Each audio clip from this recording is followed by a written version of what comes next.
አጋሽ ሌባ ምናምን የለም እንዴ? ወራዳ ሌባ? እኔ ሌባ አይደለሁም። እሺ ቆይ አንቺ ለመሆኑ ምን ሆነሽ? ለማለብሩክ እኔ ምን ሆነኝ? ሄሎ ካሌብ፣ ይዘውኛል። እቤታቸው ነኝ ያለሁት። ሰው ላክልኝ እባክህን። ነግሬ ነበር። ዝርክርኮች አንድም ቀን በስነ ስርዓት ትእዛዝ ፈጽማችሁ አታውቁም። ይከፍላችኋል። ተኝታችሁ ማግሳትና መፎክር ብቻ። እባክህ እቤታቸው ውስጥ ነኝ። ሰው ላክልኝ። ሰይጣን የሞት መልአክ ይልክልሃል። አምላክ ደግሞ ነፍስን የሚቀበል መልአክ ይልክልሃል። እውነት ተናግሯል። አሁን ደግሞ አንተ ትሞታለህ። ተው፣ እኔ ጨርሳለሁ።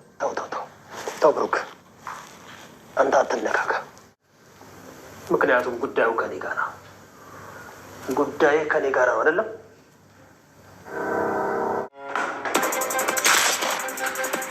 ብሩክ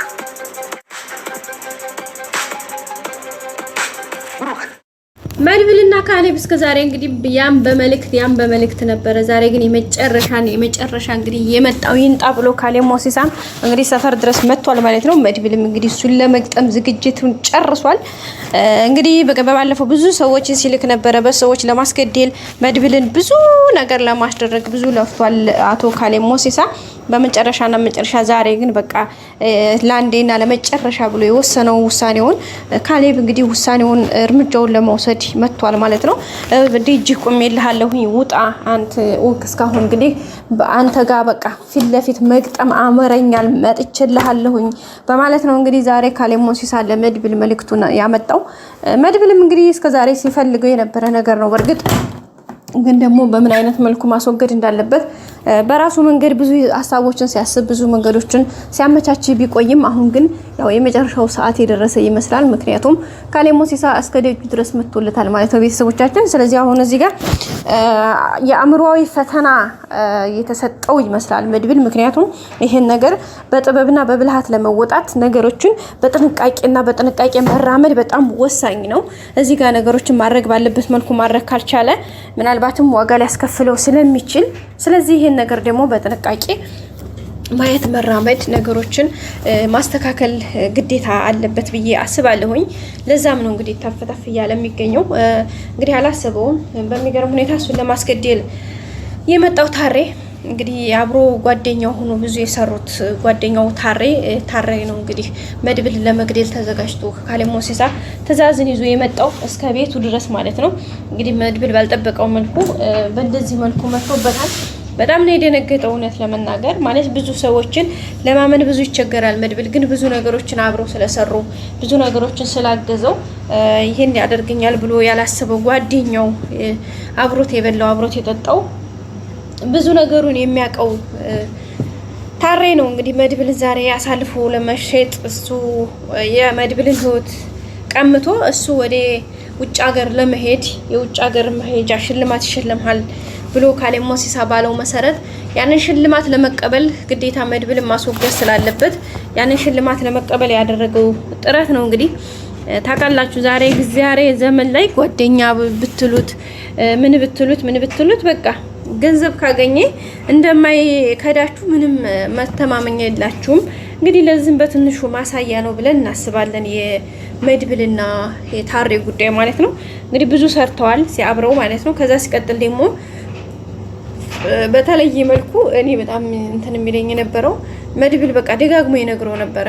በቃ እኔ ጓደኛ ሰው አይወጣልኝም በሰው መከዳት እንትኔ ነው ስለዚህ ሲለው ነበርና ምንድን ነበር ሲል የነበረው አረ በፍጹም እንዳታስብ እኔ አላደርገውም በቃ ምን ዛሬ ሞት ነገ ሞት ላላቀው በሰው ህይወት ላይ አልቀልድም ስለዚህ እመነኝ በቃ እመነኝ እያለው ነበረ።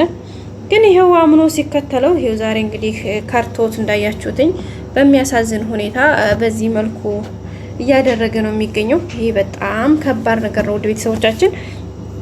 ያው ግን ምንም ማድረግ አትችሉም። የሆነውን ነገር ያው በትዕግስት ከማለፍ ውጪ ምንም አማራጭ የለም።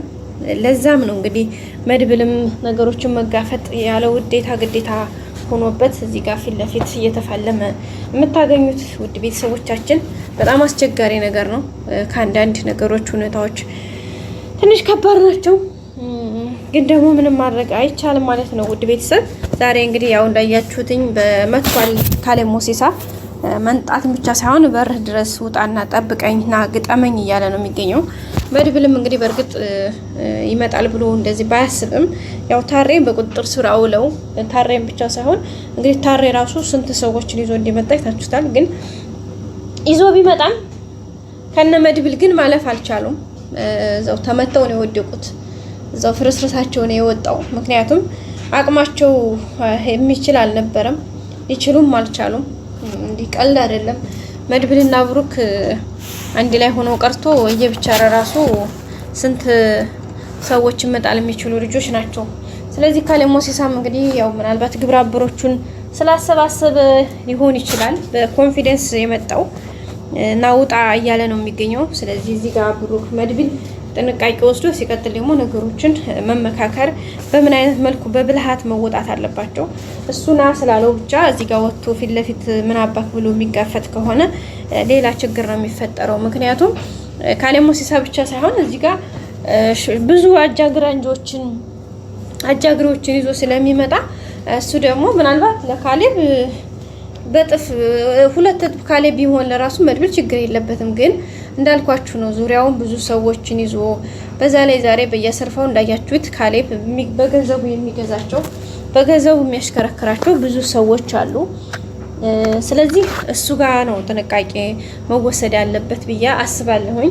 ስለዚህ ነገሩን በብልሃት አይቶት መድብል ሁሉንም ነገር እንግዲህ ከአንዳንድ እንደሚወጣው እምነት አለኝ። ምክንያቱም እንኳን ይችን ነገር ብዙ ነገር መወጣት የሚችል ሰው ነው መድብል።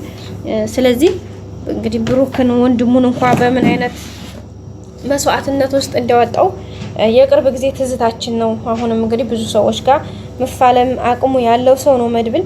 ስለዚህ ሁሉንም ነገር እንግዲህ በፍልሚያ በሚችለው መልኩ ነገሮች እንደሚያስተናግዳቸው ባለሙሉ እምነት ነኝ እኔ። የእውነት ለመናገር በኮንፊደንስ መናገር እችላለሁኝ። ይሄም እንደሚሆን ደግሞ እርግጠኛ ነኝ፣ ተስፋ አለኝ፣ እምነት አለኝ። እናንተስ ምን ትላላችሁ? ሀሳባችሁን አስተያየታችሁን እስኪ ስጡ። እናንተስ ምን ተሰማችሁ? መድብል ምን አይነት ውሳኔዎችን ሊወስን ይችል ይሆን? ከዛስ ካሌብ ሞሲሳንስ በምን አይነት መልኩ ለመጣልና የራሱን ነገሮች ለማመቻቸት መድብል ምን ያክል ይሰራ ይሆን የሚለውን እንግዲህ ሀሳባችሁን እናንተ ማስቀምጡልን ቤተሰቦቻችን። ያው እንግዲህ ግድ ነው አንዳንድ ቻሌንጆች የሆነ ስቴፕ ስትመጡ መድብል በነገራችን ላይ አሁን በአንድ በኩል ብቻ አይደለም ጠላት ያፈራው። እዚህ ጋር አክሊሉ እንዳያችሁትኝ በጣም በከባዱ እየፈለገው ነው። ምክንያቱም የሰገን ጉዳይ በጣም አሳሳቢ ደረጃ ደርሶበታል። በካሌብ በአክሊሉ በኩል ማለት ነውና አክሊሉ እዚህ ጋር በጣም እንትን እያለ እየፈለገ ነው፣ በጣም እየተናደደ ነው። ስለዚህ እሱ እዚህ ጋር እየፈለገው ነው። ሲቀጥል ደግሞ አንድ ናቸው በነገራችን ላይ እነ ካሌብ ሞሲሳና እንትና አንድ ናቸው። በቃ ማህበራቸው አንድ ነው። መጀመሪያም እንግዲህ መድብልን አይታችሁ ከሆነ አክሊሉ ራሱ ሲያየው የሆነ ቦታ ማቀህ ይመስለኛል፣ ግን የት ነው ማቀህ? በቃ ብቻ ውስጥ ጥሩ ስሜት እየተሰማኝ አይደለም። ኤኒዌይስ መታወቂያህንና መረጃህን አምጣ ብሎ እጁን ሲዘረጋ ነበር አይታችሁታልና በቃ ውስጡ ተጠራጥሯል። ደግሞ ያ ያውቀዋል። የሚያውቀው የት ነው? እንደዛው እነ ካሌብ ጋር እንደነበረ ነው የሚያውቀውና ስለዚህ አሁን መድብል በጣም ብዙ ጠላቶች ነገሩ እየሹ ትንሽ ከበድ እያለበት ነው የሚሄደው። ኤኒዌይስ እንግዲህ በሁሉንም ነገር በድል እንደሚወጣው እምነቱ አለኝ እኔ። እስኪ እናንተስ ሀሳብ አስተያየታችሁን በኮሜንት አስቀምጡልኝ። ቀጣይ አዲስ ቪዲዮ እንገናኝ። ሼር፣ ላይክ፣ ሰብስክራይብ አድርጉ። ወዳችኋለሁ። ባይ ባይ።